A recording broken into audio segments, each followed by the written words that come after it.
Yes, sir. Yes, sir. Yes, sir. We are back, baby. We are back. Our special episodes on Sunday and Wednesday, Basketball Heads live. And Friday, we have the High School Basketball Weekly podcast. But tonight, man, we have a New York City great, so I want everybody to sit back, get your popcorn, because we're about to blast off. You heard? All right. Welcome to Basketball Heads Live. I am your host, Glenn Poole Harding. And oh boy, tonight we have a very special guest.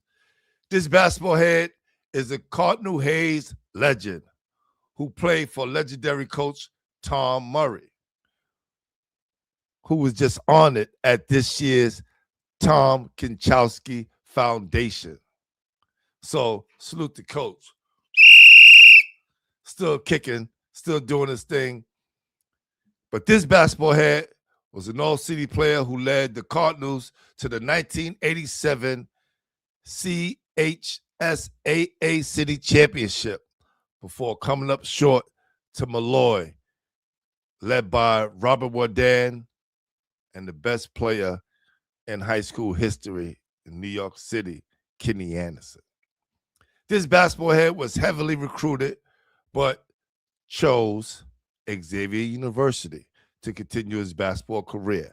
At Xavier, from 1987 to 1991, helping XU to his first ever NCAA Sweet 16 appearance.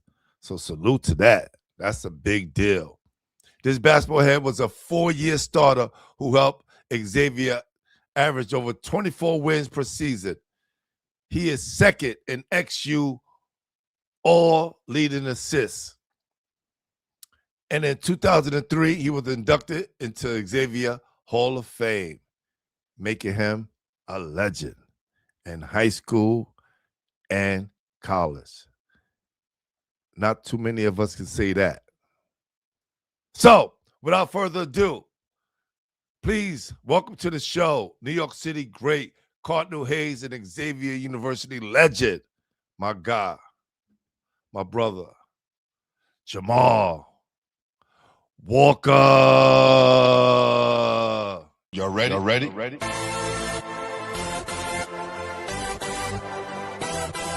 Yes.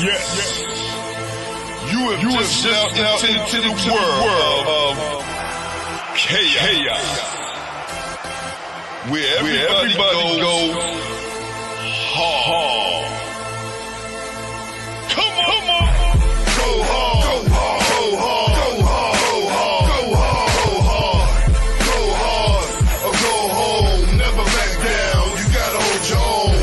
Go hard. Go hard. Go hard. Go hard. Go hard. Go hard. East Coast. Go hard. West Coast. Go hard. Midwest. Go hard. Dirty. Hurry up, everybody. Get online, buy your tickets, cause the game about to start.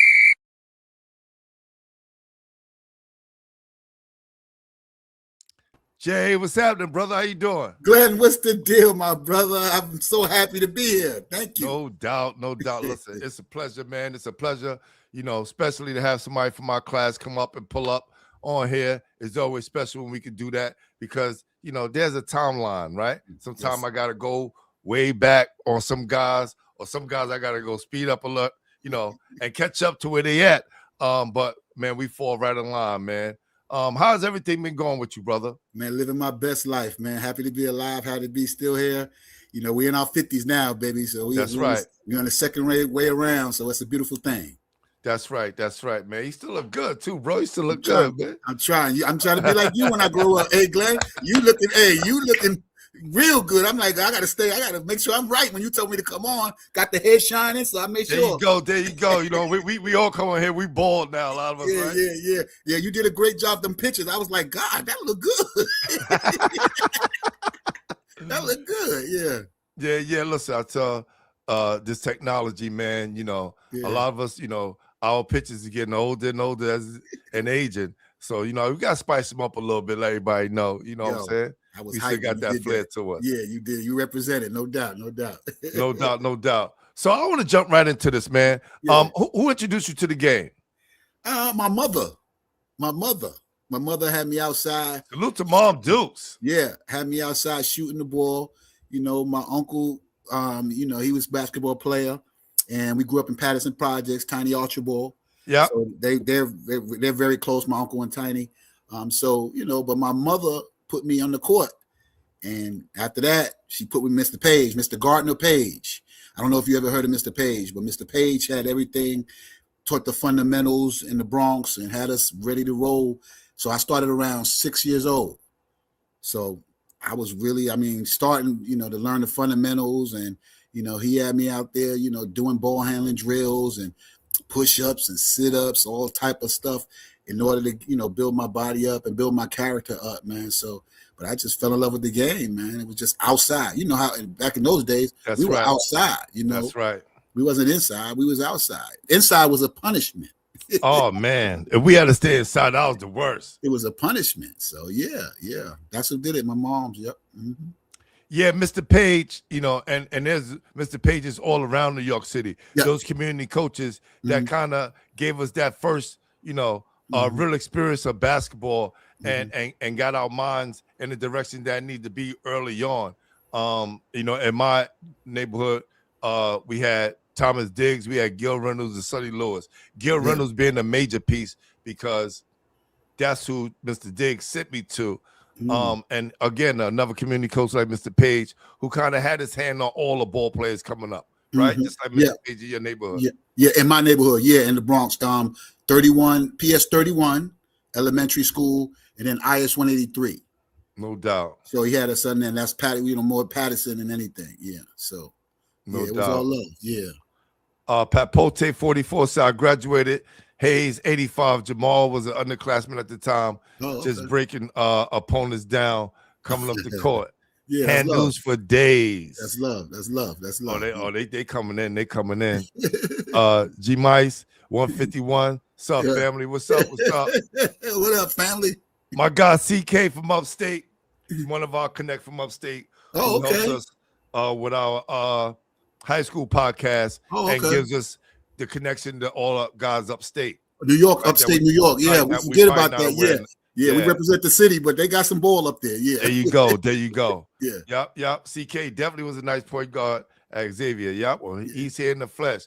JL 90s BK, Jimmy Black, Jamal Walker, Ramel Rock Lloyd, Jeff Greer. etc. Cardinal Hayes has some ballers. Jimmy Black. I met Jimmy Black at a Final Four for the first time. Man, it was love. It was mad love. So once you play, you act like we knew each other. You know what I mean? He was mad older than me, but it was good to see him. So let me tell you, the first college basketball game I've ever saw was Georgetown versus North Carolina. Wow. Yeah. And so when they mentioned Jimmy Black and say he was from New York, like it gave me so much pride. I was like, for real, like, and me just, being in high school, just trying to figure out who's who, right? I went to school to play football, and man, knowing that he was on the court playing for the team that I was rooting for, because all my guys was going for Georgetown, and I had no idea who was who. Yeah, it's crazy. I said, since all of y'all going for Georgetown, I'm gonna go for North Carolina. First of all, I don't even know what Georgetown is at this point. I don't know. People say it was in Indiana. I didn't know it was in D.C. I understand. But I know North Carolina because I got family in North Carolina. Oh, okay. Okay. So it resonated. So you used to go down south. Yeah. I never did to go down south. So I heard everybody say it, go down south, but I never did that. So man, listen, that was the place to be. He said, Mr. Page and those stairs and street dribbling. Tell me about that. Tell me about that. So Mr. Page will put you through unorthodox at our age now, it's unorthodox, but it wasn't no gym. So you be outside, you dribbling over cracks, you cut cones, you make you jump over cones to get your hops up, over a rope, make you work. If we were in the gym, we would do heavy rope. We run around the court with a heavy bag, a boxing heavy bag on our shoulders, on your toes to build up your stamina, build up your legs. Ball handlers with a tennis ball, so you could handle the ball, quicker and, do certain things that was unorthodox, but it was beneficial for me because, you work your left hand, you work your right hand, you got to, be able to do both. So it was important. Mr. Page installed all the fundamentals that I had to go on and play ball. If you can remember one thing that he kind of instilled into you, what was the one thing that would stick out, some of the things he would say to you? Basic the toughness, and it didn't matter because that the guys was older, because he had me around a whole bunch of older guys from Patterson. I was probably the youngest one that was there. So I played with, Bobby Jones. I don't know if you remember him, Derek Robinson, Ron McCants, Larry McCants. Ron McCants, was that him on a couple of weeks ago? Yes. No, this is out of Brandeis. It's out of Brandeis. Oh, okay. Out of Brandeis. Junie, Charles Chisholm, Chip Adams, Mike Nimhart. Wow. A lot of these guys was older than me, and they took care of me. But we was in the same gym. Junie was my guy to where he would be handling the basketball, and I had to mirror him. So everything he did, Mr. Page made me do what he did. But I'm like, 4 or 5 years younger than him. You know what I'm saying? So it was important to show that, it don't matter what your age was, you're going to play. And it just built my character. Man, that's crazy. That's so what age can you say like you fell in love with the game? Yeah, as soon as I put it on, I won my first trophy. Listen to this. The story was, we was in Citywide back in there. So this is 1976, 77. I got my first trophy in 76, 77. It was a second place trophy. I threw it away because I couldn't play because I had hurt my ankle. So I couldn't go. I think it was we used to play in Stone Gym.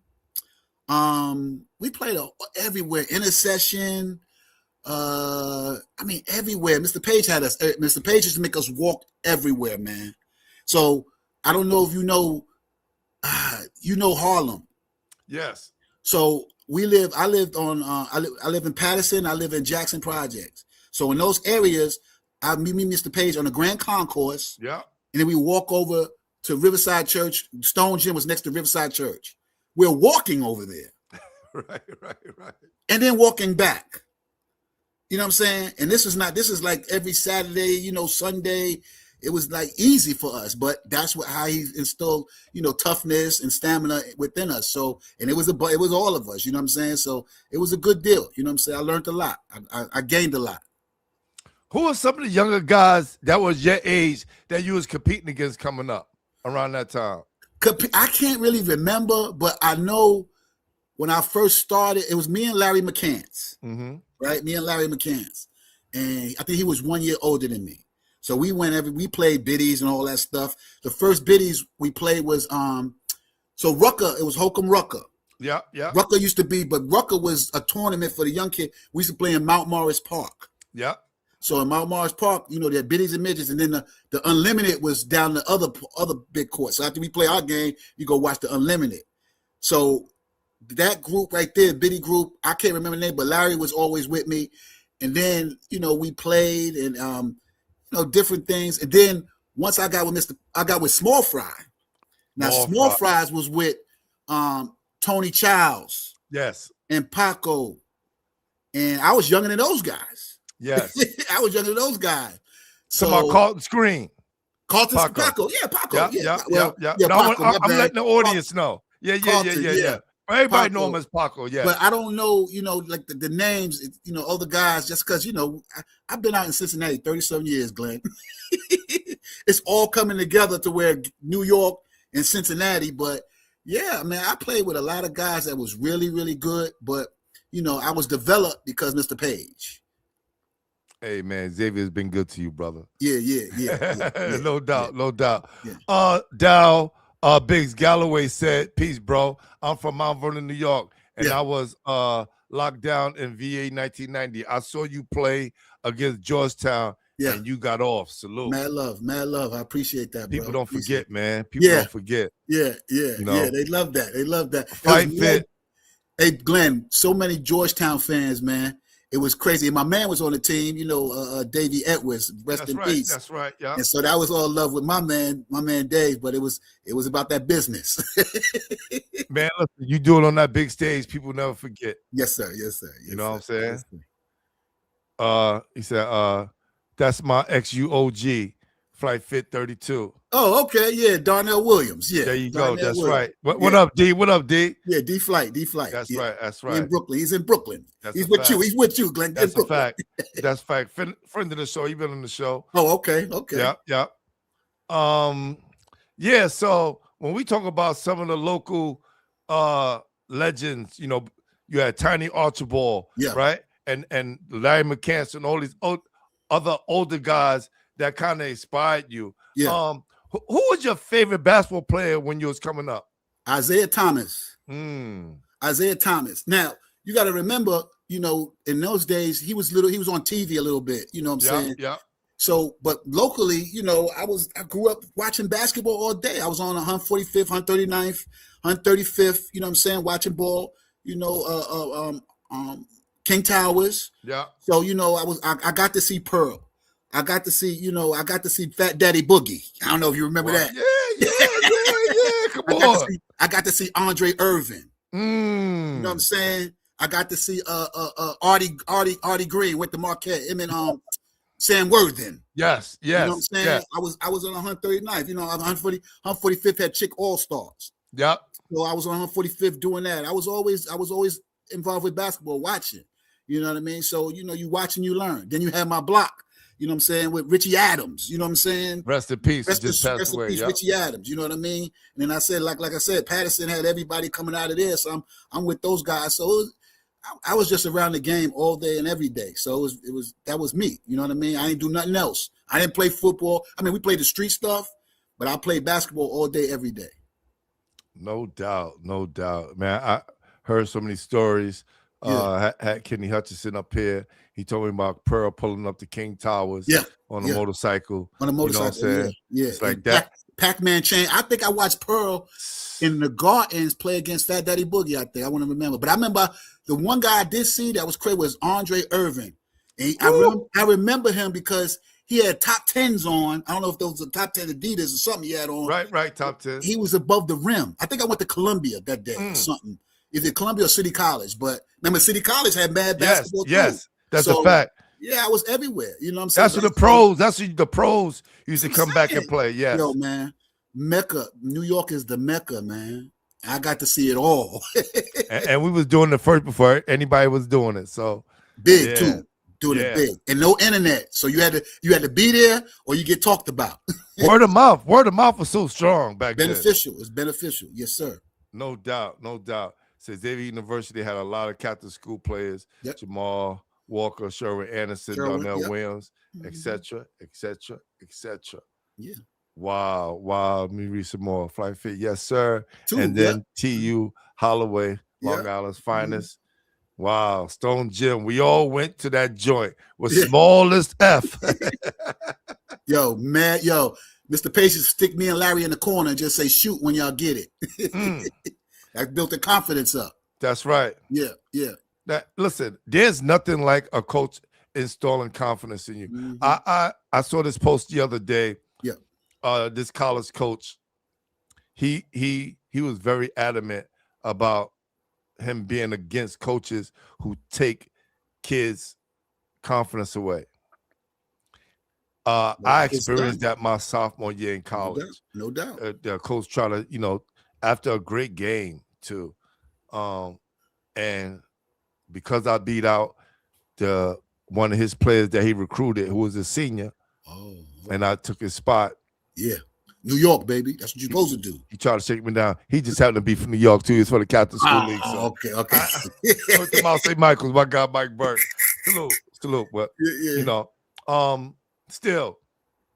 But when you get a coach that can install that confidence in you, especially early on. Yeah, early on. Take you a long way. Development is very important, but building confidence and building character is very important. You know what I'm saying? Right. So you're a Riverside guy, not a Gaucho guy. Stop playing with me. Don't be disrespectful, man. Hey. Throw a shot there. I gotta make you choose, man. Look, one or the other. Mr. Page mentored Dave McCollin. Mm. So that transition. So I transitioned from. I was Mr. Page, winning trophies, because remember we was going for trophies. Remember that? That's right. We was fighting for the trophies. goal. So winning trophies, or everything with Mr. Page. I transitioned from Mr. Page after he got a little bit older to the Gauchos. But before I went to the Gauchos, I went to Small Fry. Small Fry. Yeah. I was in Small Fry with Lamont Dyson. Mm. Lamont Dyson and Gilbert Earl. Yes. So they had me there with them, and then from there I went straight to the Gauchos with Dave McCollin, and I was blasted off after that. It was crazy. I really came into my own. We had a game on 145th, Mr. Page, and we were playing against the Bucks. Can't remember but it was Mr. Leroy was the coach, and Tommy Swinson. Mm. I know you never heard that name, but Tommy's big in Harlem. So we was playing against the Bucks, and I remember this to this day. Bucks had a guard named Lucky, and Lucky only had one arm, but Lucky was a gangster. He'd go through his legs, all that stuff, but get it busy. This is biddies now on 145th. Before all that stuff was just you were out there, but it's the championship game. I don't know how old he was a gangster at 11. Yeah, Lucky was nice. Mm. Lucky was nice because he only had one arm. Right. You couldn't take the ball. I mean, he was really busy. So we played in the championship game against the Bucks, and at the end of the game, usually the championship team get the MVP. The second place team gets the sportsmanship. Yes. I did so much work, Glenn, that I got the MVP. Lucky got the sportsmanship. Wow. That's how much work I did. So after that, whatever it is you said that was 10, 11, I was off the charts after that as a young kid, playing well. The confidence was really big then. So like I said, I moved to Small Fry. Then once I got to the Gauchos, and Dave got me, and Dave is the ultimate confidence, installer. Dave go out there and get busy. And that's me and my backcourt partner got together. I don't know if you know him, little 5'5" little dude named Arnold Bernard. Hello. Yes. A-Train. That was I don't call him that. He can't beat me, so he's Arnold Bernard to me. Well, he ain't trade to the rest of us. Y'all fast motherfuckers anyway, but that backcourt. Hey, we was in the backcourt for a minute, and like Arnold he knows the dates and all that stuff, but I don't.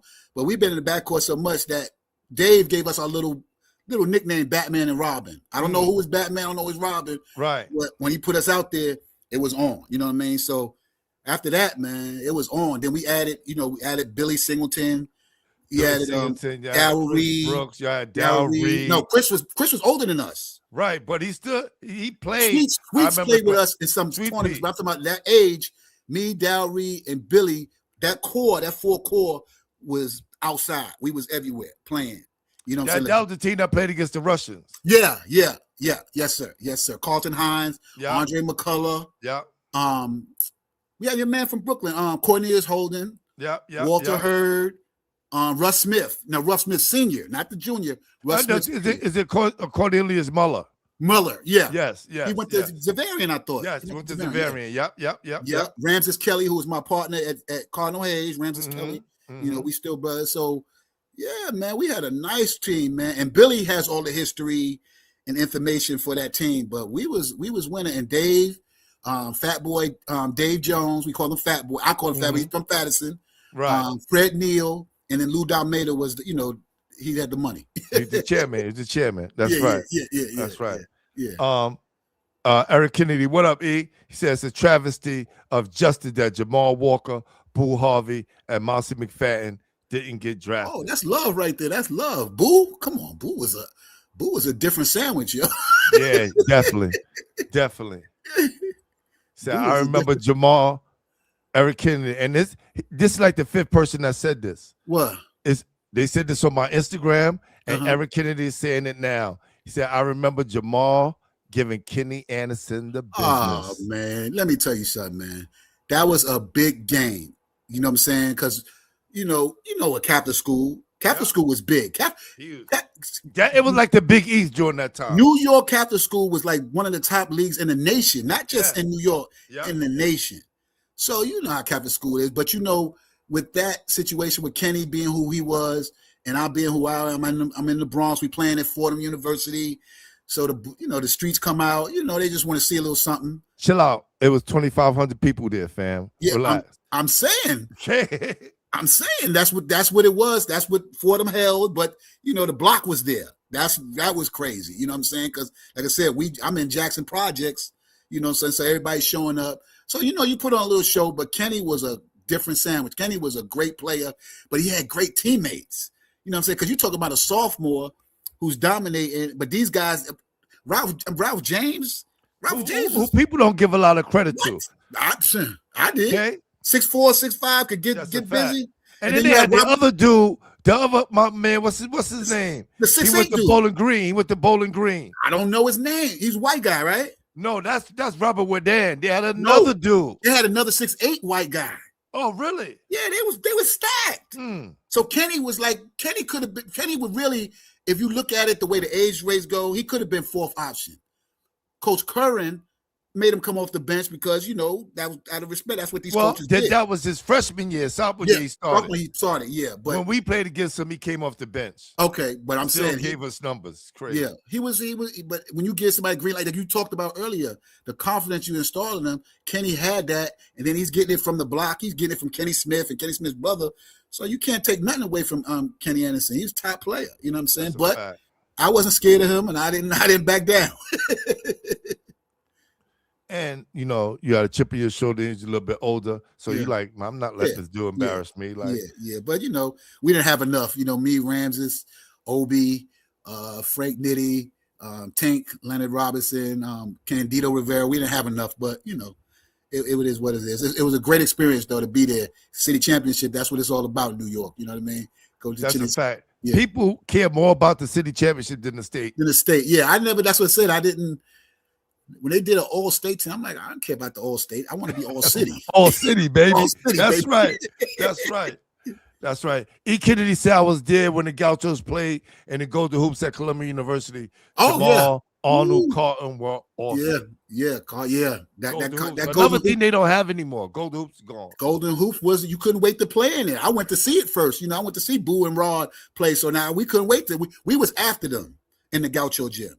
So we had to wait our turn. So we was after Boo and Rod and Tip, God rest his soul, Lamont Thornton, and all those guys. You know what I mean? Derek Chivas, all those guys was in the gym. Tyrone Joy, Dredrick Irvin. Come on, we in the gym with those guys. You know what I mean? So like you said, Chris Brooks and Sweets was there. So a lot of basketball, a lot of skill. You know what I'm saying? Man. You're bringing up so many memories, man. I can tell you, man. Hey, we talk all night about this, baby, because we was there. You know what I'm saying? We was there. No doubt. Yeah. So I thought Arnold Bernard played for ED for yes, he did go. He did go to Xavier Lutheran. He did play for them. Yeah. He did play for them. Yeah, that's high school. Yeah. Yes. Bob McAdoo had a nephew with one arm that played ball. Yes, back in the days, he played for Jackson. He played for Jackson with Sweet Pea. Oh, okay. Yeah, okay. I remember that. Yeah. He played with Jackson with Sweet Pea. And listen, he said Jamal gave BJ Carter the business too. Ooh, they bring it up. Hey, people were there. I don't remember. I don't know. I just know we played. Yeah. Listen, let me explain, and I tell this to everyone, right? Yeah. Is stories that other people remember. It's hard. People tell me things that I did. I don't remember, but because we was in it. We was in that moment. Exactly. So we not cherishing that because we had so many different moments. Yeah. Right? And people who enjoy watching you play, Jay, they're gonna remember these. And this is why this, shows like this is so important. So, you don't forget. We get a little older, we got families, we doing other things. But you change the course of how people think and saw you at a time in history, which is etched in stone in their minds. Yeah, good point. Which is such a valuable thing, brother. Yeah. Well, we appreciate you having us out here in this podcast because, like you said, man, you doing it after Chomsky. Those some big shoes, so you representing. I'm definitely supporting you. This is lovely. Well, I got a little technology to help. Tom Kachowski was writing, doing this thing for 60 years. If I'm just scratching the surface to help young men on a high school level when I do the high school podcast and do my scouting report and things of that nature, hey, we just continue on the legacy. That's all Yeah, we trying to continue do. to do it. Yeah, that's Yeah, good deal. yeah. That's good deal. Somebody got to do it. Yeah. It says I like go to hoop better than today's EYBL. Oh, It's Columbia University, Pat, yo. man. Yeah, and everybody's there. It's like you getting on the bus, you getting on the train to go to watch basketball. You're not going to the Gardens, you going there. You know what I mean? Yeah. And now, and I won't say it's replaced this. We have a tournament called New York versus New York, where Nike sponsored parks play against each other. It's 8 teams and they play against each other, and to see who's the champions, who's the best park. Oh, right. But the thing is, you got players from different boroughs playing with different parks in different boroughs. So it's a little bit mixed up, but it's similar. And it won't say give it that same feel, but at least, we have something. And salute to my guy, Andre Ambrose, who played, I think he played over at Nazareth. He's in charge of that. He works for Nike. Are people showing up? Oh, it's crazy. It's crazy. Where they play? They're just playing different parks. Yes. Outside. Okay, I got to get to see it. Yeah, that's outside. Good. Yeah. Outside. Let me see if I can show you an example of what it looked like, because it's definitely it's big. It's big here in New York. And again, it's a weekday or weekend ball. They play on a weekday. Weekday. They play during the week. This is in the gym and this is outside.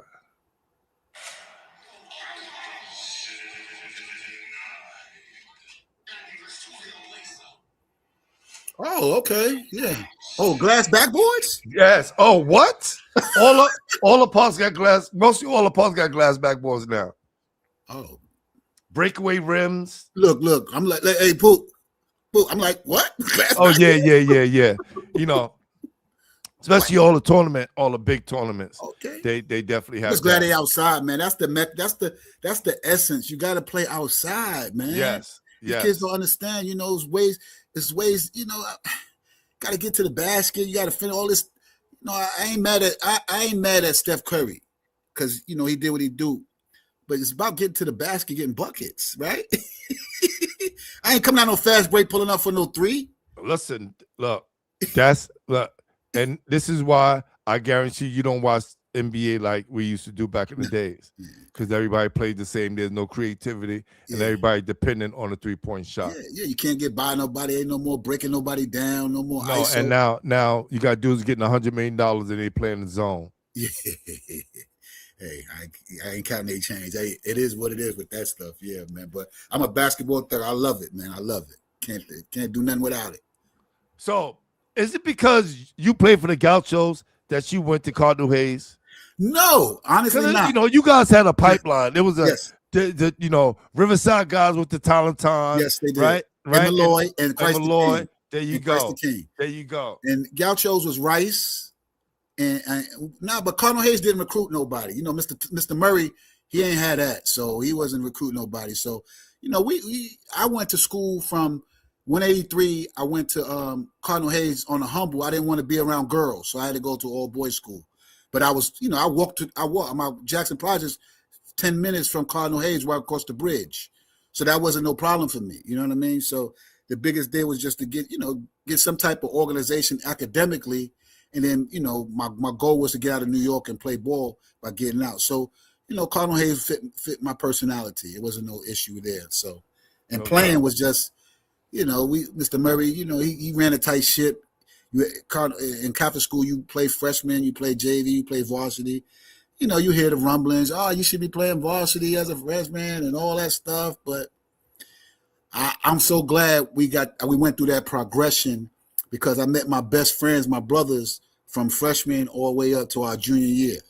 So we still keep in touch to this day. Leonard Robinson, Tony, Frank Coleman, Candido Rivera, Obi Boyings, and Ramses Kelly. You know what I'm saying? That's our team that we went from freshman all the way up to varsity. You know what I mean? So that was a big deal, to work your way from freshman, JV, and then now your opportunity to play varsity. So in actuality, I probably got a little bit of playing time my junior year, but my senior year is when I made all city. You know what I mean? So it was a good progression for me. I was just talking to my brother about that today because so many kids want to jump the gun and play varsity real quick and falter. A lot of them falter. A lot of them end up on a bench. A lot of careers are deterred.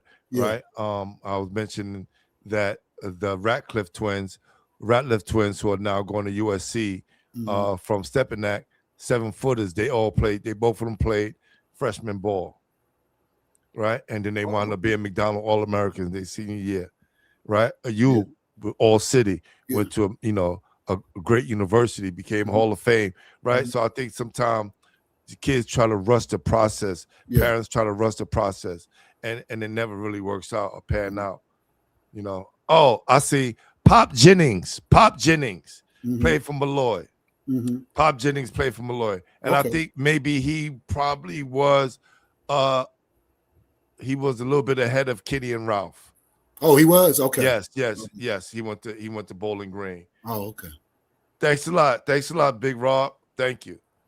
Yeah. So your transition to Cardinal Hayes was a smooth transition. You just had to tighten up on academics, correct? Yeah. Well, like I say, Mr. Page, everything was Mr. Page and Dave McCollin, had to understand, that even if I go to trials and tribulations and there's no quitting, you know what I'm saying? You're just going to take your lumps. And then also, like I said, the beneficial part of it was that I was 10 minutes from the block. So the block supported me.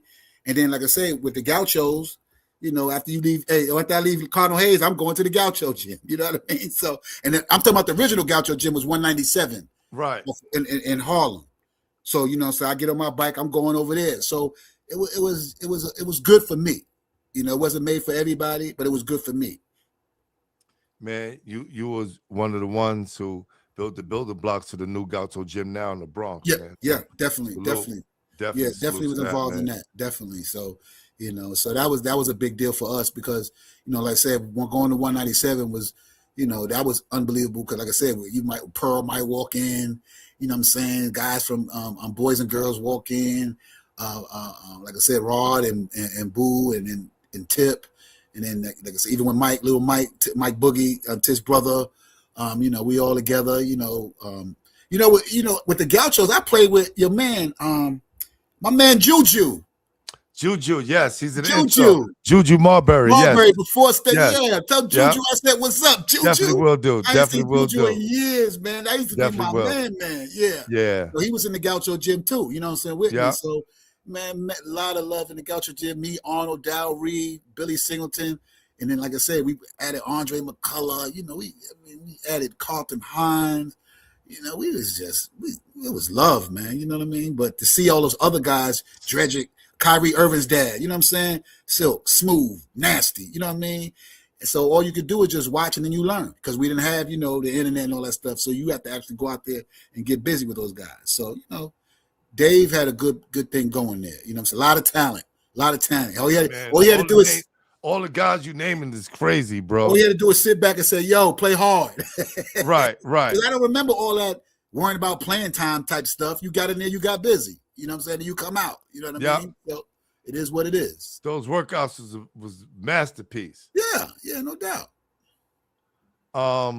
Said Jamal still in touch with Byron Larkin, Stan Kimbrough, Derek Strong, and Tyrone Hill. Yeah, everybody. Yep, everybody. Wow. I keep in touch with everybody. Yep. That brotherhood is strong. Said, was Jamal Masburg on Cardinal Hayes' team during your senior year? And that's what I was trying to say about Mr. Murray. Mr. Murray is Jamal, a freshman, and I'm a senior, and he could help us out because Jamal would have really helped us out. At least Robert Word and gave us some fouls, but he wasn't moving them up. He's like, nah, he ain't gonna do it. So, but Jamal, his game became, like I said, development in the Gaucho gym, the confidence that was installed in him to play, 6'8" point forward, who could guard him. You know what I'm saying? He handling everything. So he was good back then like that? Yeah. I think he took Cardinal Hayes to a city championship. Yeah, he did. Yeah. They lost to Grady.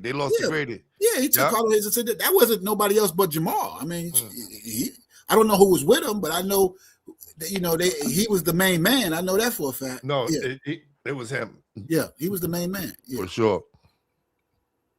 sure. And he had a good name. He had a good name too, Glenn. Oh yeah, Monster Mash. That's crazy. Yeah. Said Byron Laughlin, who brother Barry was an MLB All-Star for the Reds. Yeah, Barry's Cool a good brothers. dude. Yeah, Barry's a good dude. Yeah. Yeah, the Larkin family is big time out here in Cincinnati. They got a good name out here. Wow. Yeah. Man, you guys Play with a lot of dudes. Play with a lot of dudes, Glenn. And like I said, it comes together. You go New York, then you go Cincinnati at Xavier. It was a whole different animal. You know what I'm saying? So, you know, it was good to have that experience. I'm grateful for it. Yeah, my niece lives out in Cincinnati. Really? Yeah, okay. yeah. Mm-hmm. She like it? Yeah. Okay. Yeah, she love it out there. She's been out there for a long time.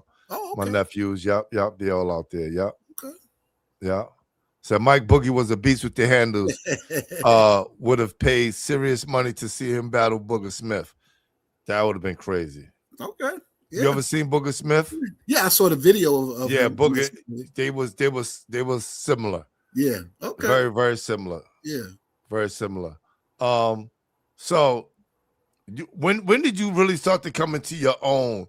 Right? You said, you know, your senior year is when you became all city. Yeah. But did the confidence level start to kick in gradually as you started to move up in the ranks from sophomore to JV, freshman, sophomore, and then moved up to JV? What was that like? I mean, like I said, my mindset is different just because the Gauchos, everything was the Gauchos. So even if I didn't play, you know, as well with Cardinal Hayes, which I played well, but you know, every time we went to the Gauchos, we was winning.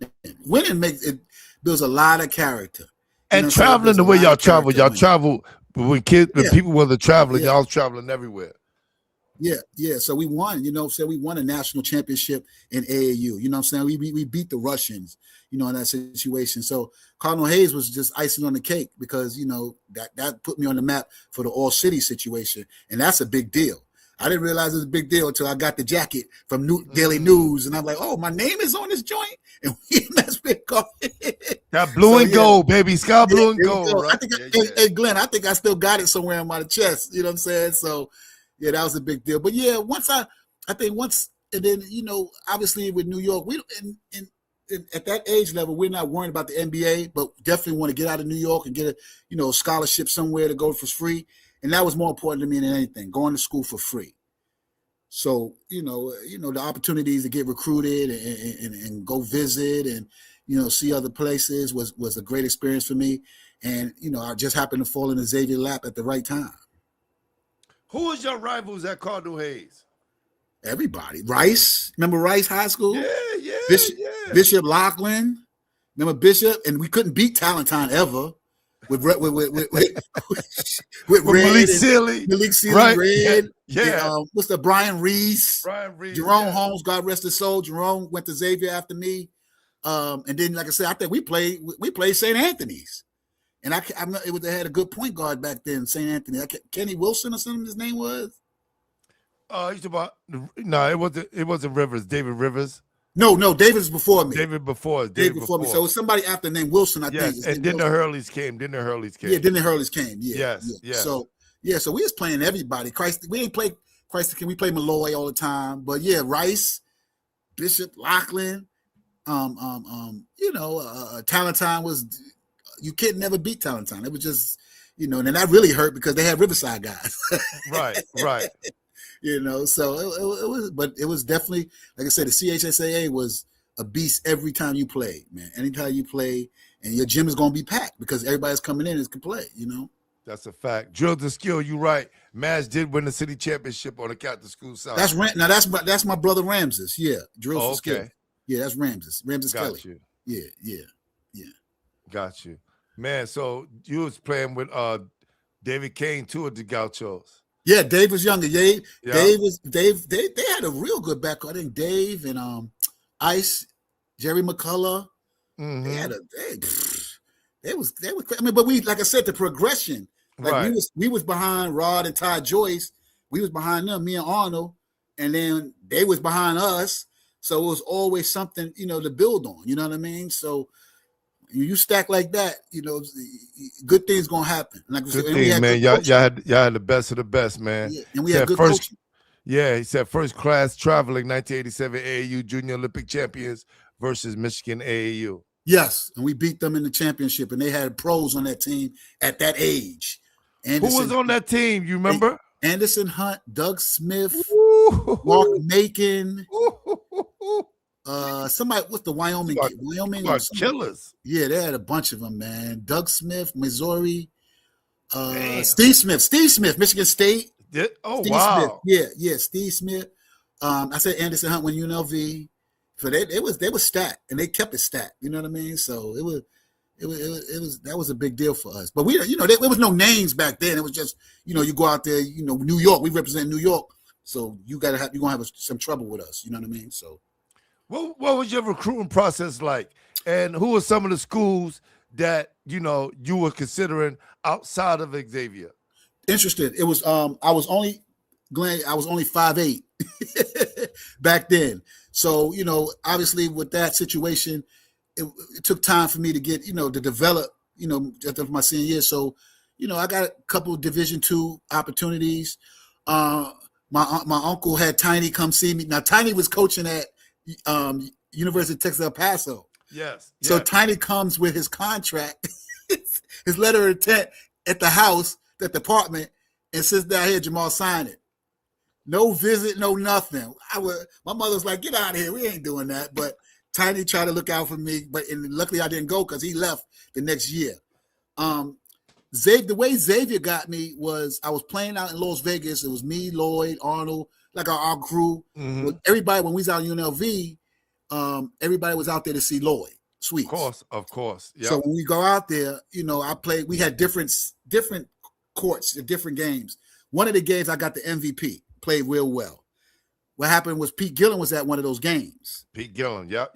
Xavier. He was at Pete Gillen. That was at one of those games. So when he came back, him and Mr. Murray knows everybody. So he introduced him, blah, blah, blah. Jamal Walker might be an opportunity. And so Pete Gillen started recruiting me heavy. And it was so heavy that the Gauchos was putting me in classes to pass the SAT, ACT. And I didn't pass it. So he was like, we're going to bring you out anyway. When they brung me out to Xavier on a recruiting trip, I took the last test, and I got the word that I passed this. I was going to be eligible to play my freshman year at Xavier. So that was the blessing right there. So, yeah, Pete Gillen came and got me from the Gauchos and to Tom Murray. Yep. Man, and he was also honored at the Tom Kachowski Foundation. Yeah. He has a great name in the coaching fraternity. So, yeah, congratulations to Tom Murray. Yes. And I'm talking about Pete Gilliam as well. They both was honored this year. Oh, Pete too? Yeah. Yes. Pete's all over. Pete's Brooklyn. Yeah, he's all over. All over. Yeah. Have you ever met him before? Yeah. He's always checking his pockets. He always checking it to make sure you ain't rob him. So he's crazy. Yeah, they had me conduct some interviews for them at the foundation this year. So that was dope. Yeah. I'm gonna say Gauchos took the Super A Classic and CCNY. As well, led by Jamal, Bernard, Jonathan Duck, and Carlton High. Oh, really? Yeah. We played a lot of tournaments, man. It was, but those tournaments was good. PSAL, yes. LaGuardia House, Each One Teach One, Elm Corps. Mm-hmm. Man, Citywide. Citywide and Rucker was the mainstay. That's a fact. Citywide was all over, up in Gun Hill, down at Julia Richmond, Brandeis High School. So. The basketball is endless for me. From my perspective, I played everywhere and anywhere. So that's what it was for me. What was it about Xavier that you fell in love with it when you went on a visit? It was free. Blow the whistle, bro. Hey, Glenn, free was me. You know what I mean? And you're a great conference, mid-major school. Well, just to get out of New York, the real deal was, honestly, it was just, it was an opportunity for my family to progress financially by me going to school for free. But the opportunity was there, and I was so grateful for it. I didn't know what Xavier was until my sophomore year, and I was on a plane trip, and I looked at one of them Delta maps or Northwest. We was on one of them things. I looked at one of them maps, and I had to call my uncle, like, where's Cincinnati at? He had to explain to me it's closer to the south, right, than anything, but because they call it the Midwest. He said Cincinnati's closer to the south because we closer to Kentucky. Yes. So, but I mean, the opportunity to go to school for free Glenn, that was our mentality, from the Gauchos. That was our mentality. I agree, CK. Honest answer, bro. Yeah. He ain't know where the hell he was going. He's like, it's free. Yeah. D1, I'm in. Yeah. I'm in. So what would the transition like for you on and off the court once you got there and you're a student? You know what? Once you get there, nobody's selling it to you no more. I'm gonna keep it a buck with you. Crazy. Because I'm strictly from the Bronx projects. I don't know nothing else but the projects. So I get there, they got an outside court. So I'm outside balling and sweating in summertime because they brought me early to get to the bridge, to get a bridge program, so I get some credits. Yeah. So that was beneficial for me academically, but I was out there balling. They had to take me. They going up and down the block, and people were like, why is it so crowded out here? The new recruit is out there playing ball outside. So coaches, they like, man, you got to go in the gym. Right. So they had to give me the key to the gym as a freshman to get there. So the transition was good though, because you had older guys there. Byron was a senior. Stan Kimbrough was a junior, and Tyrone and Derek was 1 year older than me. You know what I mean? And then I had two other recruit guys that came in with me, Michael Davenport and Colin Parker, who came in with me, and then we sprinkled everybody else in there. But it was good because you had older guys and experienced guys, and it was a tough league. But I was way seasoned because playing against older guys in New York. So I was ready. Those guys had ability, but I already knew how to match that. You know what I'm saying? I was aggressive defensively. Offensively, it was about going to the basket because I wasn't no 3-point shooter. I was going to get to the Baja. You know what I'm saying? So that was more important than anything. But those guys definitely pushed me because you had older guys, and they wasn't going to let no freshmen just come in and take advantage of it. But it was now they'll hurt you back then. I know it. Our competition was friendly. You know what I'm saying? But it got physical just because, you got to learn. You know what I'm saying? You got to learn. And that was the best thing for me because those guys definitely put me through the ringer and made sure that I knew what it was. But I put Glenn, I put them boys to sleep. Hey, listen. Boop, boop, boop, boop, boop, boop. Dwayne Ivory. I remember him. Yeah, Dwayne Ivory was played with Honorable Noto Honors. He played with Xavier Lutheran. Yeah, Xavier. Yeah, he was one of the top scorers in the whole state back then. Yeah, Dwayne Ivory was a real good player. Yes, sir. But yeah, so that transition wasn't as bad as you're thinking it is for me. But I definitely, my first game, I was nervous because we was playing 10,000 and we was playing Marquette at Marquette in the old Mecca in Milwaukee. So who was on that? I can't remember who was on the team, but that was my first game. I think I must have started or something, but I only played a couple of minutes in that situation because I was dealing with a senior, Byron Lockman. He had Glenn, he had over 2,000 points. So my goal was to just get in there and pass on the ball and keep it moving. But we definitely had a good time, man. I definitely my freshman year, believe it or not, coming off the bench, I made the all freshman team in the league. That's a big deal because I was coming off the bench. I wasn't getting 30 or nothing like that, but I was just solid as far as just running the show and making sure my guys ate and, and I got off when I could get off, you know what I mean? But defensively, I was solid, making sure I do what I had to do defensively. That was the main thing, stop somebody on defense and make them look crazy. and another thing too, you were already prepared in high school being a freshman and waiting your turn. Yes. Right. So you knew, and you could respect a guy like, Mr. Larkin, who, like I could learn from him. Yeah, definitely. And I had, like I said, I did not have it easy. Like I said, Stan Kimbrough was coming off, he's a 2000. The guys I played with, Glenn, all 1,000 points and above scorers, including myself. Wow. So you talk about a situation where, the timing of going to Xavier was beneficial for Xavier and for myself. Because definitely Xavier benefited, definitely. Now, D talking about the Maltel. He said, Mal, tell him about the Cincy Summer League was different. He said, yeah, definitely. So we had The summer league out there was crazy. So I didn't come back to New York to play ball. I played out there. We had a nice summer league, and it was in a gym, but it was hot as hell. Hot as hell. So, but it was college guys, because Xavier and UC is 10 minutes away from each other. Because college guys, you can't play outside. Yeah, you gotta be in a gym. The rivalry we had with the University of Cincinnati, you had guys from Northern Kentucky, you had guys from Dayton. So this is all in the vicinity. You had guys from Wright State. You know what I'm saying? So this is all right there in Cincinnati. So like what Flight is saying, his year is when I coached him. When he got to Cincinnati, I was coaching it then. I played in it first, then I started coaching it, then I started MCing, PA and announcing it. Nice. But with Darnell's team, with him, Dave West, Lenny Brown, Gary Lumpkin, Darnell's team, James Posey. Yeah, they had them. They was monsters, and Darnell was really high level. You know what I'm saying? If he didn't get hurt, Darnell would be in the league. You know what I mean? So they said some pros was playing too. Yeah, mad pros. There's always pros. We had the older guy pros though. When Romel, what was his name? Lorenzo Romar, Pat Cummings. Pat Cummings from University of Cincinnati played with the Knicks. I think he played the Knicks. Louis Orr, remember Louis Orr? Yeah. Yeah, got rest his soul. He played with LaSalle Thompson. Mm-hmm. You know what I'm saying? So we had some guys, man. We had some guys playing. Wow. He said, was Tyrone Hill there as well? Yep. Tyrone was 1 year older than me. Yep. Mm-hmm. Man. So let's talk about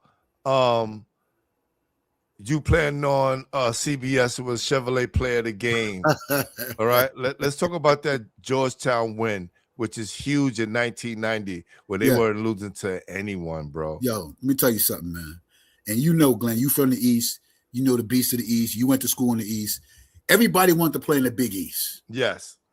Right? Everybody wanted to play in the Big East. So that was, like you said, chip on your shoulder. There it is. So Georgetown did not recruit me. My man was Dave Edwards, but God rest his soul, he was going to get it. It didn't matter. I got to go through him.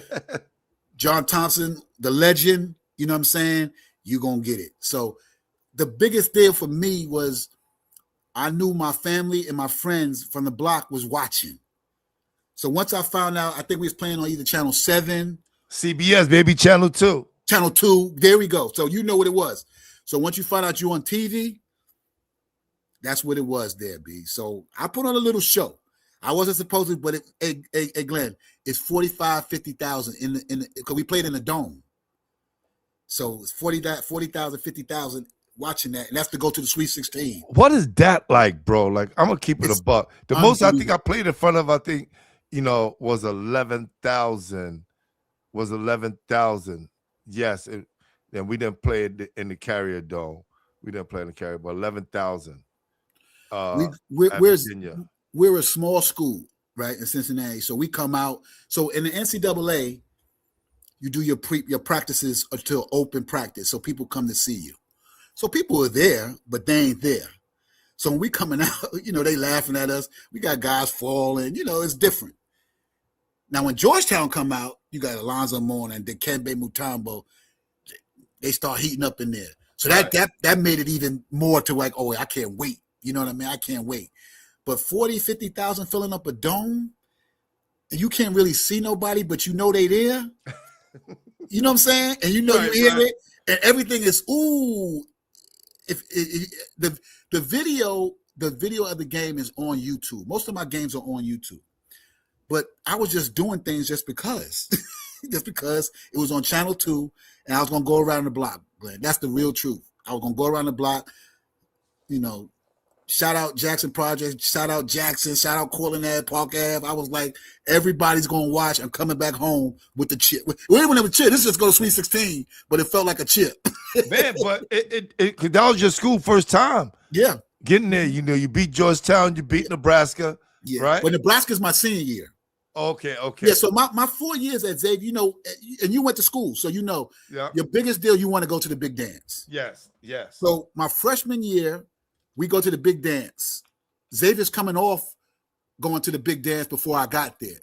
They played Derek Chivas and them, beat them, and lost to Duke with Tommy Amaker and what's the point guard?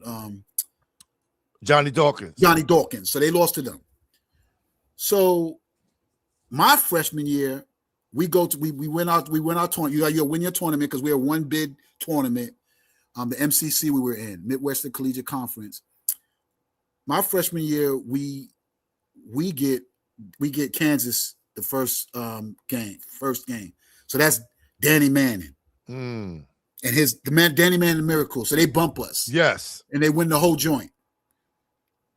Sophomore year, played, we won the tournament, got it at the big dance, low C, high C, excuse me, 13, whatever.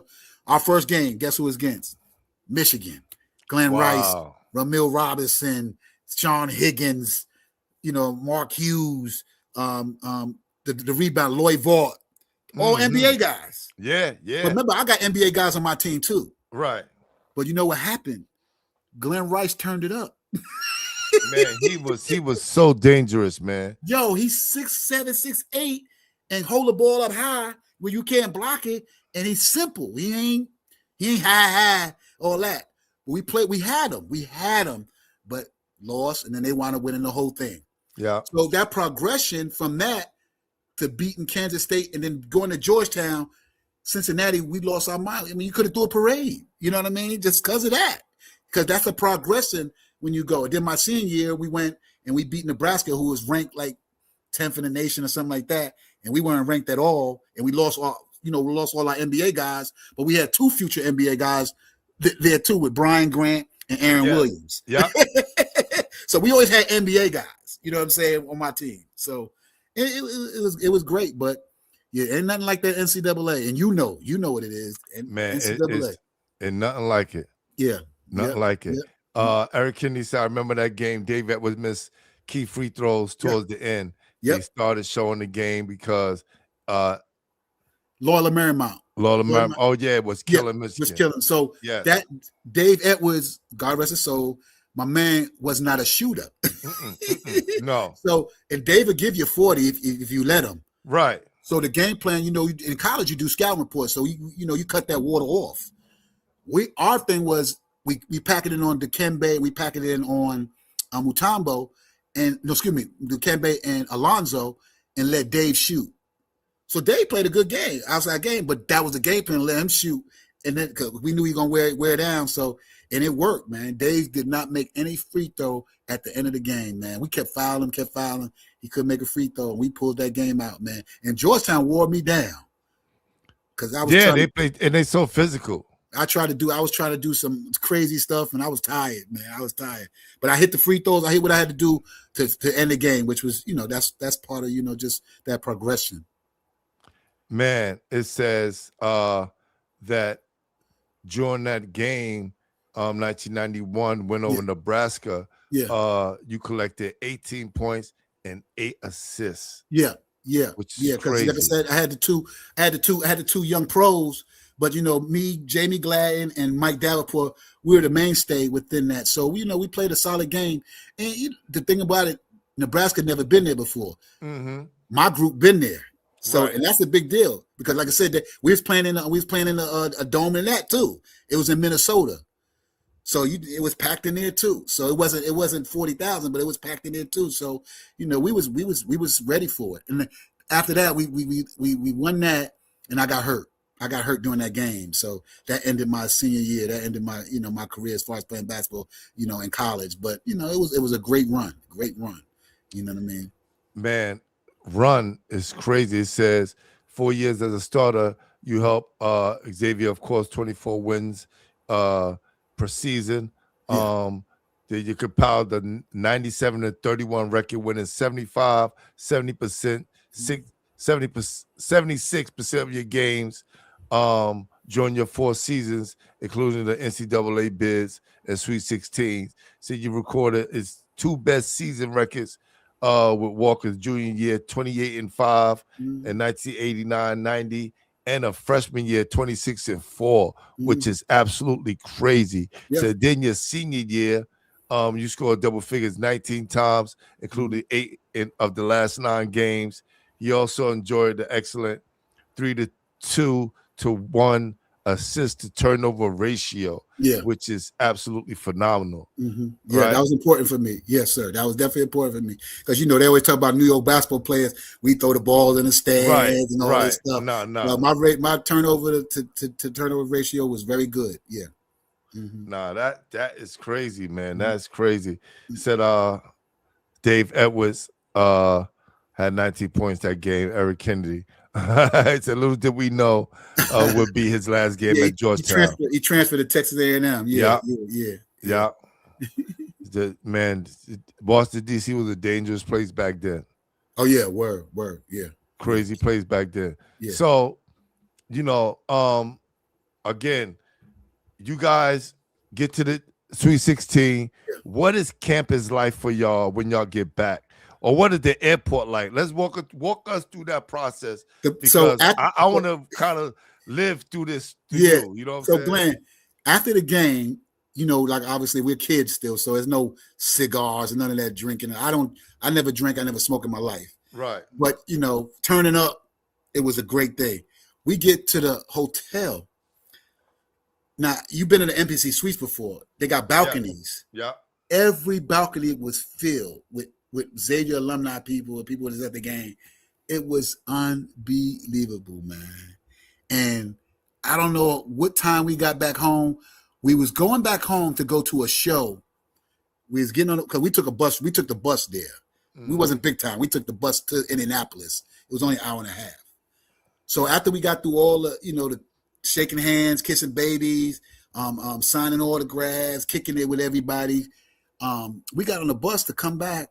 And we were all excited about going. Remember the comedian Robin Harris? Yes. We were going to go watch him. And he passed away.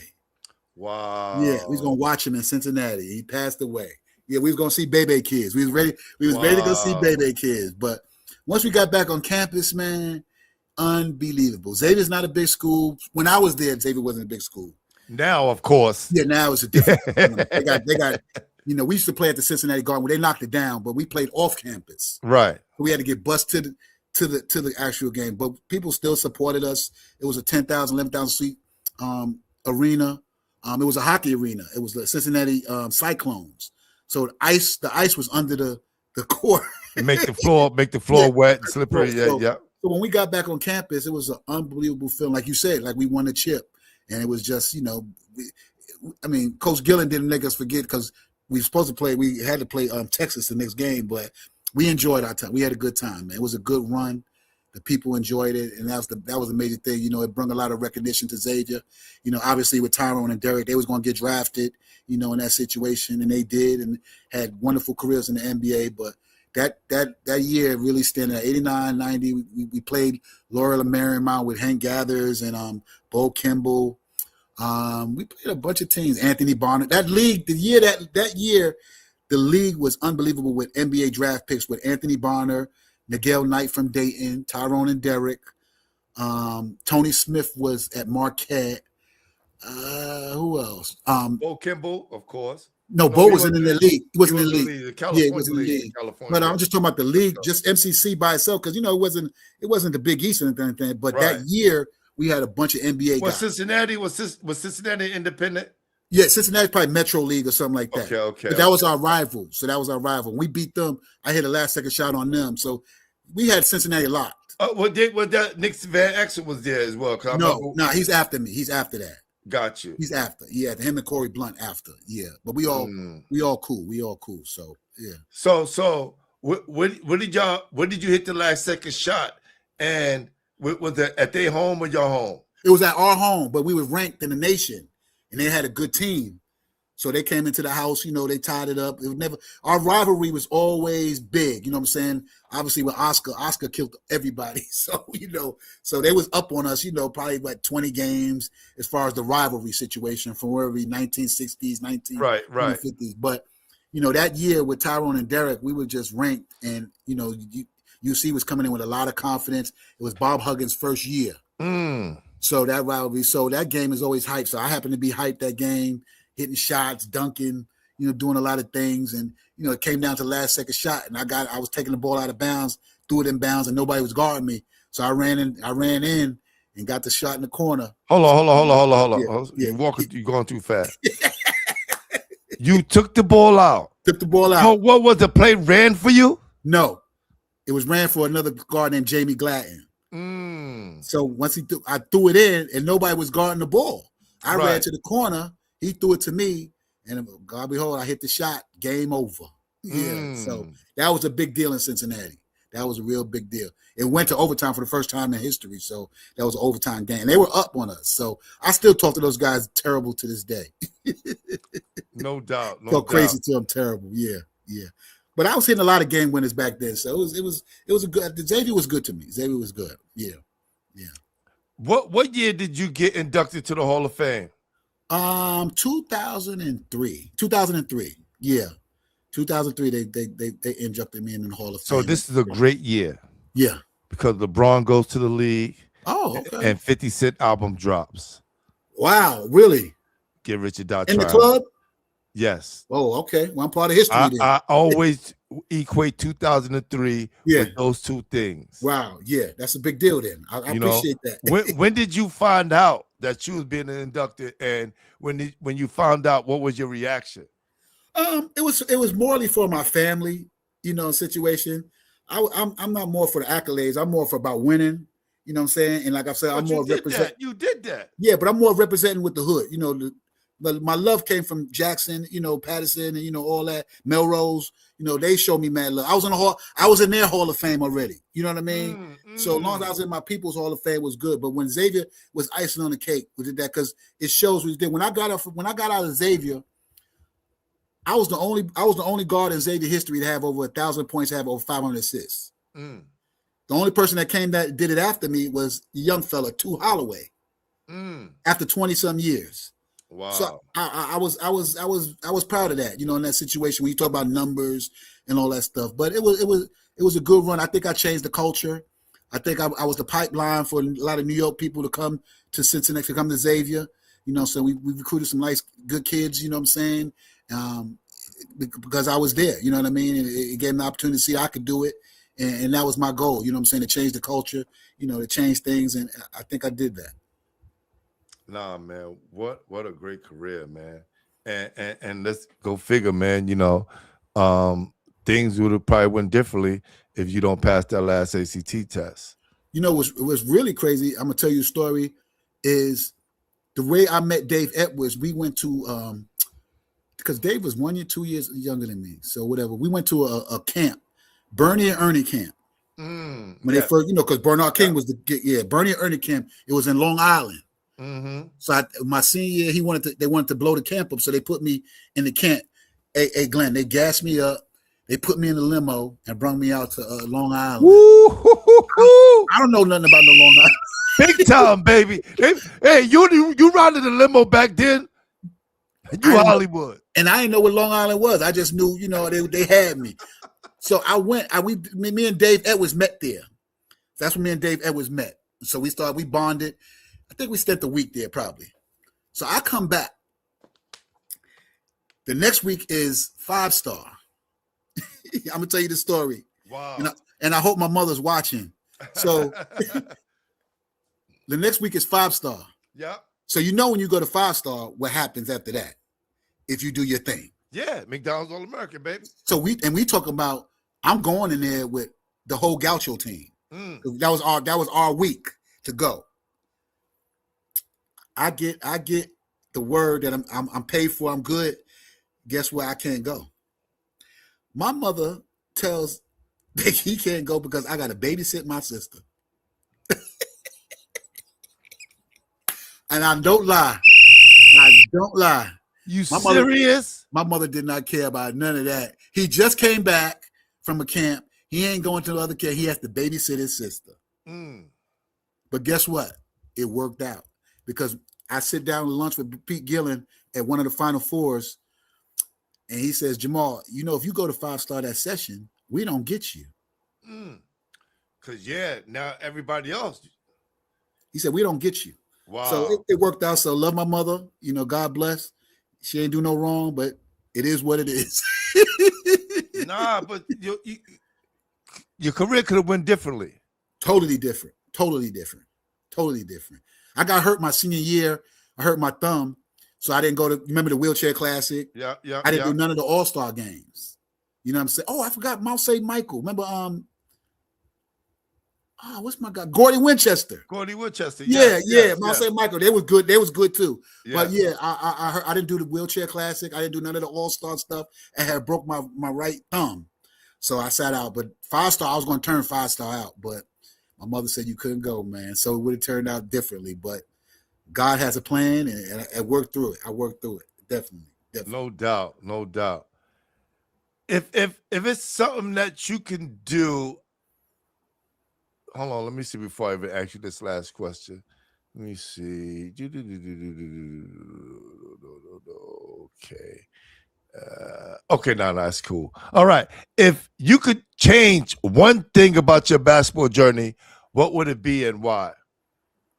Oh, nothing at all. I wouldn't change anything because I learned and I grew into the man I am today. Also, when hey, Glenn, the real big deal is when I got to college, I grew. Now you want to give me height. Yeah. It came at the right time. 5'8" to 5'11", 6 foot. You know what I mean? So that was a big deal. But I wouldn't change anything just because, you know, I benefited from, you know, the experience. You know what I'm saying? The only way you learn, the only way you get better is going through experiences. You know what I mean? So, you know, to have that opportunity, like I said, to get out of New York City and to be able to, you know, grow up, you know, say you leave New York at 18, and I've been out here for 30 some years now, Glenn. You know what I mean? So I have no regrets. I have no regrets about anything I did. You know, if you change something, then you don't never know what's going to happen. You know what I'm saying? I had a beautiful family, you know what I'm saying? A boy and a girl, they're grown now and everything like that. So it's a beautiful thing. I can't change nothing, but basketball has been good to me. It's always going to be good to me. I still love the game. I could just watch it and love it from afar because I ain't playing nothing no more. Me either. I'm like, you they know, want me to play 50 and over. I'm like, no, who doing that? You ever walk into, Glenn, I walk into a gym and I look at the rim. I'm like, how did I put the ball? How did I dunk? I really don't understand it. I don't understand the logic. Yeah. And I used to be able to stand under the rim and dunk it. And I'm like, why? Where did I get that from? So that's definitely God. You know what I'm saying? It's nothing else but God. You know what I mean? That situation. I don't understand it, but you know, I have no regrets, and I love everything that I went through, and I'm glad I had the opportunity to, you know, to grow up, you know, in New York City because that's a different animal. You know, the neighborhood raises you. You know what I'm saying? Hip hop. You know what I'm saying? We grew up in the hip hop era, B. That's right. Come on, man. Who could change that? So we going with playing ball and you hip hop. So and you know it. You play ball. The hood protects you when you're doing good things. You know what I mean? Fact. It detects you when you good things. My hood was not having that. It wasn't having no dope game. They didn't want me to watch the dice games. Get away from me. Hold on. That's so true. Yeah. Like, what are you doing over here? You're not playing. Get out of here. Yeah, get out of here. You know what I'm saying? Go get and then play ball out in the street. You know, go get you a pizza and a slice and watch us play. And when you get better, then you can get on the court. You know, that's tutelage. You know what I'm saying? That's raising you. You know what I mean? So shout out to Jackson, shout out to Cortland, shout out to Park Avenue, shout out to Melrose, shout out to Patterson, you know, all that. Shout out to all those guys that put time in the, you know, my growth. You know what I'm saying? I was protected. You know what I'm saying? I had guys, when I was younger, like I said, I was playing with the older guys early. And when I used to go, so we grew up in Patterson. So when I used to have to go, when my mother tried to move us out of Patterson, we had to move to a tenement. And I remember Michael Nimhart used to walk me home. He had to walk me home to make sure I got home. You know what I mean?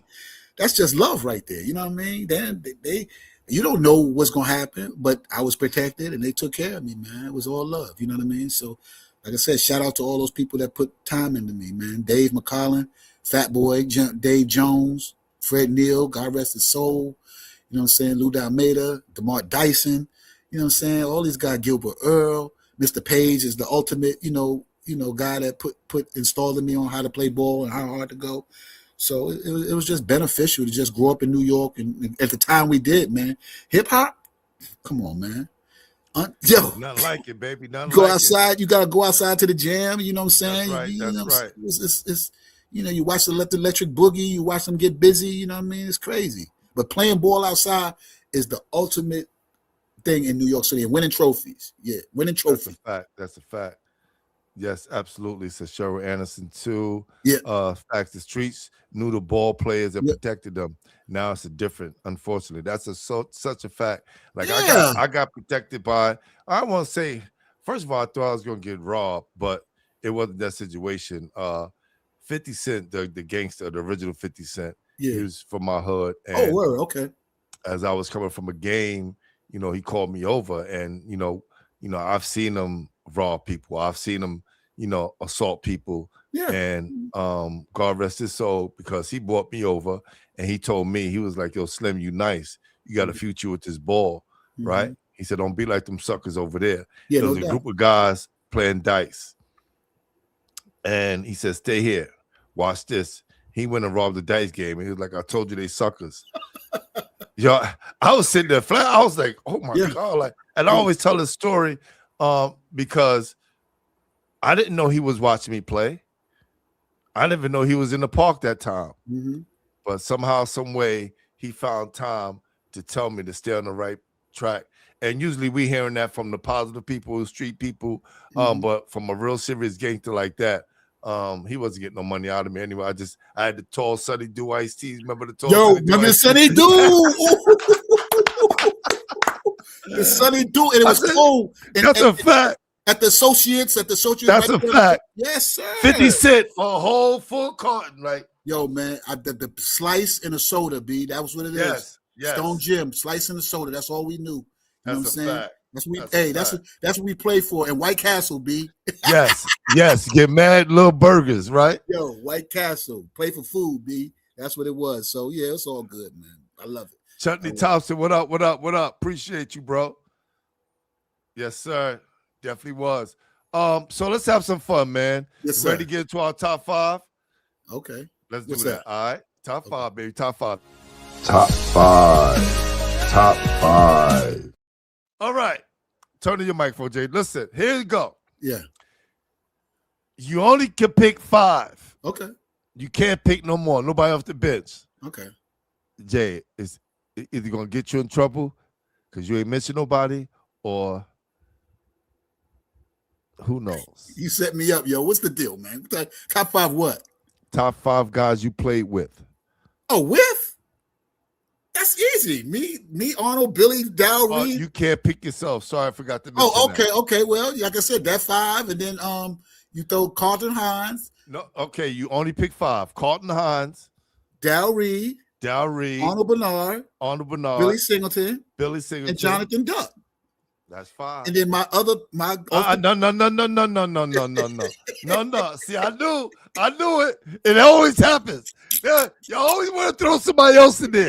No, they be like, oh, that's easy. Hey, I helped bring it to the Gauchos. Andre McCullough, that's my main man. No, you can't bring nobody off the bench. But yeah, our team. Like I said, you interviewed Billy Singleton. Yeah, he has more. Like I said, but our team wasn't all Americans. We were all city. Right. All city. But we was together so long that, you know, it was just inevitable that we were going to be successful, you know, on the next level. You know what I mean? I think we all did go Division I. I think so. Yeah, for sure. We all did go D1. Just think about all the D1 kids that you played with. I could take it to the next level and play with a bunch of pros. But we just talking about New York, and at that level, at that age, including yourself, Glenn, you know, at 87, that's a fact. They could talk about all these other eras. Our 87 was big. You know what I'm saying? We went to school. And whatever level you went on, but we went to school, man. And that was the main thing. You know what I'm saying? And that's what we try to tell people: go to school for free, and then live your best life. You know what I mean? So I don't know what I would be doing if I didn't go, because my mother ain't had no plan for me.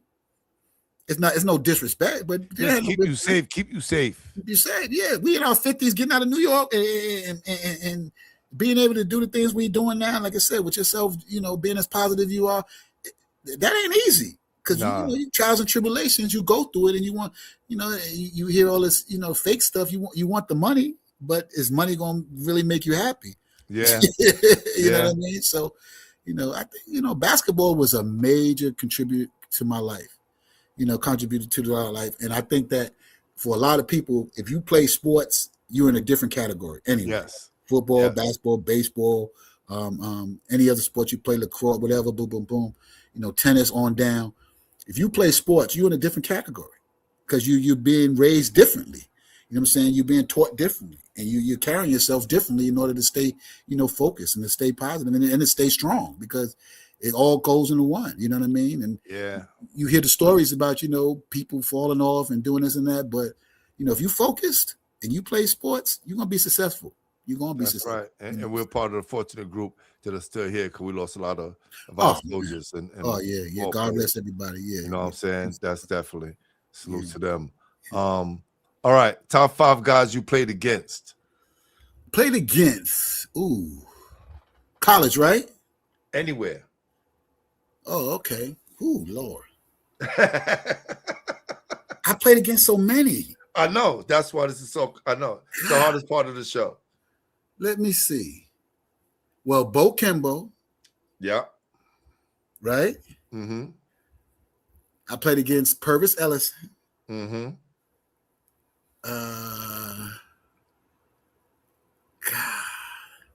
Glenn Rice. It's 3. Danny Manning. 4. One more. The kid from what's his name? Travis. He's from Texas. Travis Ford. Nah, Travis Ford's young. No, this is an older kid. Yeah, okay. This is an older kid. He was at 19 when they beat us. They beat us in the Sweet 16. He was real good. From Texas University? Yeah, Texas University. Travis something. He was real good. But there was a lot of Nigel Knight from Dayton. He was older than me, but it don't matter. He was a good ball player. But it was a lot of them. Travis, I can't remember the name. Travis Mays. Yeah. They had a team. Hey, Glenn. Their team was called BMW. It was Blanks, God rest his soul, Mays, and Wright. Wow. We was busting their ass in the first half. And they turned that BMW, they put that thing in 5th gear and tore our ass at the second half. They put that rum. Yeah, we was up on them, and we had a chance. We was gonna go to we was feeling it, but ran out of gas. But they had a lot of gas in their system. Yeah, he was really good. But it was a lot of ball players. I mean, you could throw Kenny in there because Kenny was a good ball player. Kenny. You only get 5, fam. Oh, okay. Well, we did it. That's it. Yeah. Okay, now top 5 players in New York City history. History. What you mean history? From your perspective. You mean like Doc and Tiny and all of them? Top 5. Your top 5 players in New York City history. Nobody has picked the same 5. Everybody 5 is different. Hey, I've been around pool. We've been around basketball. I know. You get to pick 5. Rod, Pearl, Tiny,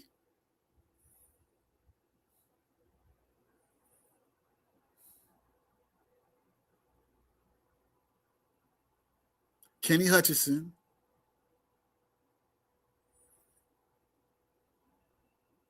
Notice how you're picking on guards. These guards come up here, especially these point guards. Oh my God! Listen, man, you can pick whoever you want, but y'all point guards, Jesus, y'all point guards love each other. But you gotta respect it. You gotta respect it though. The history is crazy because I know I'm going. Oh my God! You got one more. I said Pearl already, right? Yeah. I said Rod and Pearl because I played against Rod all the time. Yeah. Good Jesus. One more. And Doc. Doc, yeah. Doc. Yeah. We'll give you Doc. Because everybody Jordan, but Doc was first. Yeah. Well, Jordan wasn't raised here. We don't really. Yeah, but I'm saying Doc was first. Yes, Doc was everybody number 6. Come on, man. Yes. That's a good 5. First the ABA, first Doc in the ABA was bananas, you know what I'm saying? Tiny was bananas, you know what I'm saying? Yeah, come out the Tiny was crazy, you know what I'm saying? Rod, obviously, and everybody went to go see Pac-Man. Remember Yeah. the Pac-Man chain? Everybody went to go see Pac-Man. Yeah. You know what I mean? So, obviously, you got Kareem, you got, oh my God, dang. Woo. Yes, it's a lot. No one has picked the same Too five. many. It's too many. What I started doing, I started making up the top team from each decade, starting in the 50s. Right. Oh, word. So Yeah. we did the 50s, 60s. I did the 70s. Did the 80s. We just did the 90s. The 90s is crazy because the 90s had the most McDonald's All-American. All 10 were McDonald's All-Americans. And Really? I even left off some McDonald's All-Americans. The 90s had more McDonald's All-Americans than any decade in New York City. So was the McDonald's All-American the bar? Because I'm saying no. What I'm just saying is if you were winning, right? So the criteria was you had to play at least 2 years in a decade. Okay. Right. So like Mashburn falls in a weird time because he started in the 80s, right? With me. And he graduated in the 90s. So he gets counted for the 80s because the majority of his time playing was in the 80s and not the 90s. Oh, because really? it's so many different players. So we had to have some kind of criteria, right? Oh, okay. Of course, with a winning record, of course, championships, reputation, of course, and also those individual awards, right? If you was All-American, you was McDonald's All-American. So all of those things you got to kind of count in to, even though we know like anything else is politics, but again, we still have to have some kind of criteria. Well, and now I'm up to the 2000s. So next week we'll be releasing the 2000s all-decade team. Okay, so I'll look for it. Yeah. Right. So if you go on my Instagram page, you got Instagram or Facebook, you can find it. We started with the players first. So I did each player from each decade. The top player from each decade. So the guys started in the 50s and the girls start in the 70s. Oh, girls, yeah. Girls basketball wasn't Well, it started a little later, right? So I did the individual awards. Now I'm doing the team awards. And then after I do both girls and boys, I'm going to do each program, the best program for each decade. And then I'll do the top program from each decade, then the top program from each decade, then I'll do coaches and so forth. Just so again, that's creating a respectable conversation. That's what it is. That's and that's what I love to do, because once I put it on Instagram and Facebook and TikTok and X and all my platforms, I leave it for everybody else to have the debates. Yeah, had the debates. Yeah. You know, that's gonna be big too. New York. Listen, yo, bro. So the 1980, right? If I go to my 1980 just alone, so look, see what I started?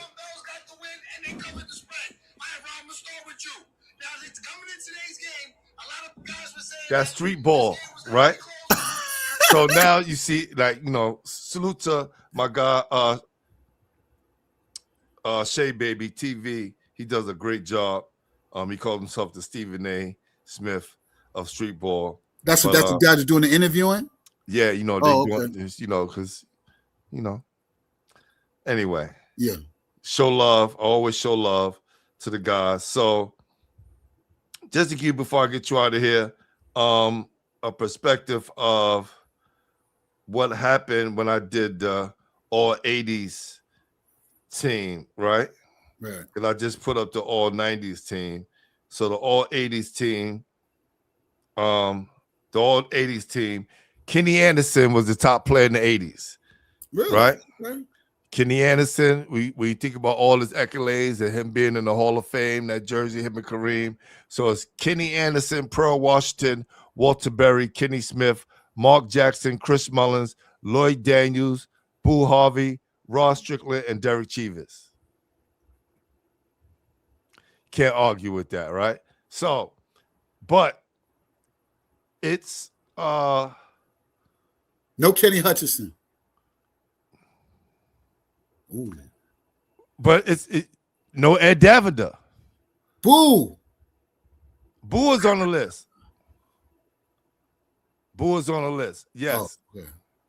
So, But Ed Davenant was bug out. yes, bug out. Yeah, bug out. God rest his So, soul. Yeah.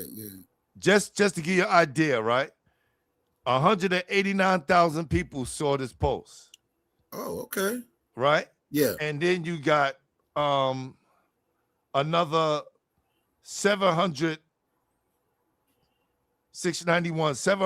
people commented.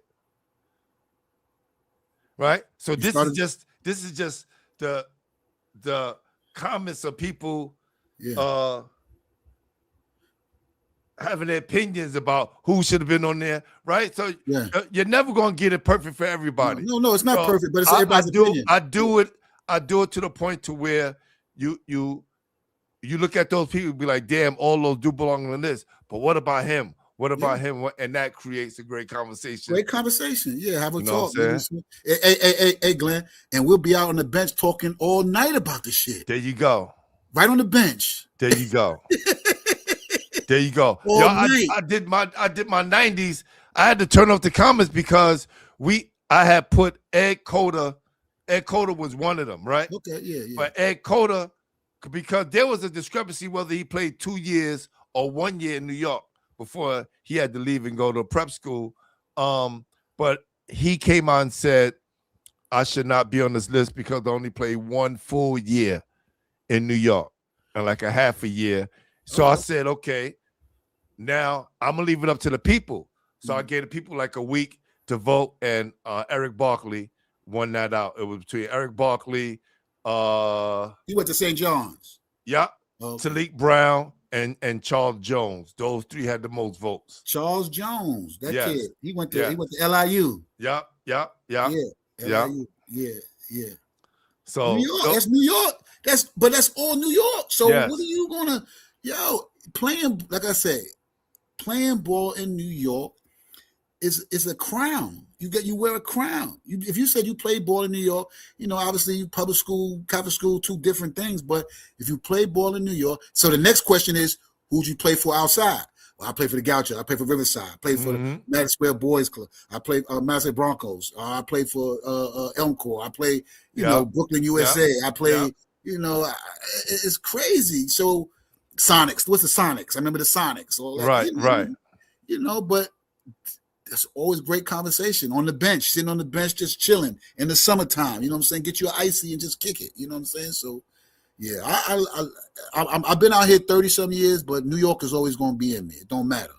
You know what I mean? So, I love it. No doubt. Just kicking with you, man. Bring back a lot of memories, of course, man. When you called me, I'm like, what? We're going to talk all night about this. It's crazy. No doubt. You talking about some top 5. I'm like, good Jesus, you hurt me on that one. Yeah. Everybody. Trust me. We spent so much time on that thing. And because everybody just thinking like, give me your top 5 players. Nope. Who you played with, who you played against. And then I give them the New York City question at the end. And, that rounds it off, man. But, yo, Jamal, man, listen, we got a number. Let's stay in contact, bro. Yes, sir. Listen, reach out to your other brothers. Let them know. Okay. Look, I always say this, right? Because people always ask me to come on the program. Unless I run into you, use one of those official guys, it's like cool, but I would rather it come from the brotherhood, right? The brotherhood kind of refers it to somebody else. So we know the people coming on here and they telling real stories and we give them their flowers. Yeah. Well, I appreciate it, man. From the heart. Doubt. I appreciate you reaching out. I appreciate whoever nominated me and put me on the list. It's a humbling thing. Like I said, but I play real ball in New York.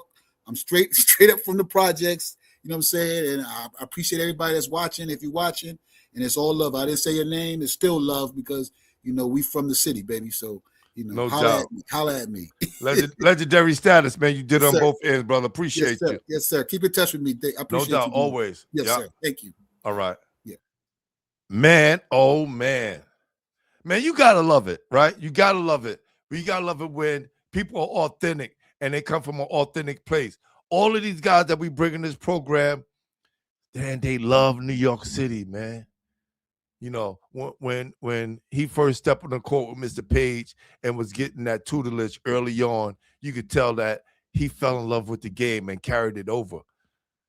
No matter what the obstacles were, he was the young guy playing with the older guys. they looked out for him. The gangsters looked out for him. The hood came out to support him when he played in the city championship against Malloy. And even within the loss, he still walked out there as a king. Then you move on later on, him going to numerous camps and playing his way, you know, in AAU circuit with the Gauchos, playing against the Russians, and multiple other tournaments in New York City to put a name that he wears on his back as Walker or whatever team he played on, but the real team was the Walker team that he played for, and he took it to the top, baby. He got a chance to play at Xavier University, become a legend out there, and he took New York City with him. Listen, he did it on the biggest stage. So whenever you're in doubt, check out the Jamal Walker story. Maybe it will inspire you to keep going, keep pushing, and never forget where you come from. All right? Well, we're about to get out of here. I am your host, Glenn Pooh Harding, and you've been watching Basketball Heads Live, the podcast on NYC Basketball History. If this is your first time watching the podcast, please subscribe, share the content, and hit that notification bell so when you know, we'll be back on. And we'll be back on soon. All right? This Wednesday, we got Christ the King's great Ira Miller coming up next Wednesday. All right? And for all my basketball heads out there, say one word to you, baby. Peace. Oh, yeah, we are the home, the official home for New York City basketball. Now we can say peace. Peace. Y'all ready? Y'all ready?